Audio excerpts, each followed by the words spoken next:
नमस्कार दोस्तों। वैसे तो आज का ये वीडियो जिस घटना पर बना है वो घटना लगभग 3 से 4 दिन पुरानी है, लेकिन महत्वपूर्ण है इसकी सारी जानकारी आप तक पहुंचाना। आप सबको पता होगा कि हमारी एक हिंदू बहन को 50 टुकड़ों में काट दिया जिहादी ने। जी हाँ, पहले वो लिव इन रिलेशनशिप में उस जिहादी के साथ रह रही थी और फिर जब जिहादी का मन भर गया तो उसने उसको 50 टुकड़ों में काट दिया। लेकिन आपको और महत्वपूर्ण बात बतानी ये ज़रूरी है कि उसे 50 टुकड़ों में काटने के पहले उसकी खाल उतारी गई, और खाल उतारने के भी पहले उसका बलात्कार अपने मामा और अपने दोस्त से करवाया गया। ठीक है।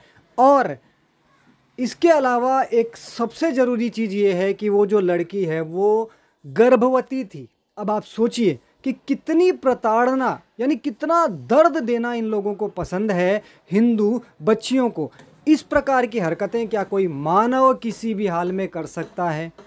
फिर ये कहते हैं कि अरे वो तो मानसिक रूप से विक्षिप्त था, लेकिन हम कहेंगे कि ये पूरे के पूरे ही मानसिक रूप से पूरी तरह विक्षिप्त हैं, क्योंकि इनके दिमाग में जो जहर घुला हुआ है वो जहर अब पूरी तरह सामने आ रहा है, सबके सामने आ चुका है। लेकिन उसके बावजूद भी जो माता पिता अपनी बच्चियों को सही राह पर नहीं ला पा रहे हैं, अपनी बच्चियों को ये सारी चीज़ें नहीं बता पा रहे हैं, उन्हें जिहादियों से सतर्क नहीं कर पा रहे हैं, उन्हें ये नहीं समझा पा रहे कि बेटी अगर तुम इन जिहादियों के साथ लिव इन रिलेशनशिप में जाओगी तो तुम्हारा क्या होगा, तो उन्हें केवल ये जानकारियां देनी है, ये जो खबरें आ रही है वो उन तक पहुंचानी है, वो अपने आप समझ जाएंगी। लेकिन माता पिता इतनी चीर निद्रा में सोए हैं या मॉडर्नाइजेशन की ऐसा गंदा नशा उनको लगा हुआ है कि उन्हें कोई फर्क ही नहीं पड़ रहा। हाँ, जब उनकी बेटी के साथ कुछ गलत होता है तो वो समाज को दोष देने लगते हैं, वो प्रशासन को दोष देने लगते हैं। भाई, प्रशासन और सरकार तो अपने हिसाब से काम करेगा। आखिर कितने हैं? प्रशासन के पास कितने लोग हैं? पुलिस फौज के पास कितने लोग हैं?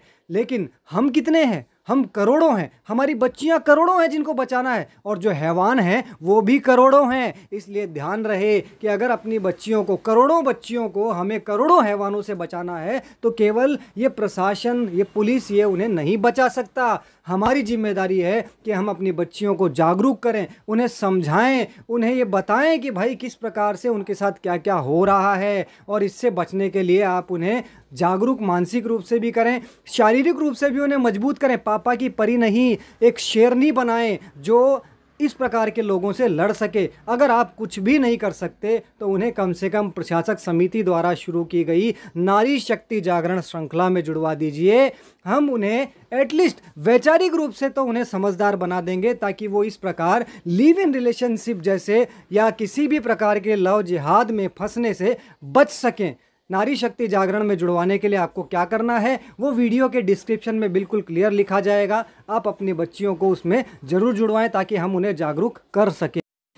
एक और बात पर माता पिता ध्यान दें कि स्कूलों में भी हमारे बच्चों का मानसिक रूप से मतांतरण किया जा रहा है। उन्हें वैलेंटाइन और पता नहीं किस किस प्रकार के त्यौहार मनवाने के लिए कहा जा रहा है, कैसी कैसी प्रार्थनाएं करवाई जा रही हैं। इन बातों पर खास ध्यान दें, इनका विरोध करें और अपने बच्चों से अपनी परंपराएं, रीति रिवाज ही फॉलो करवाएं, तभी वो सुरक्षित रह सकेंगे।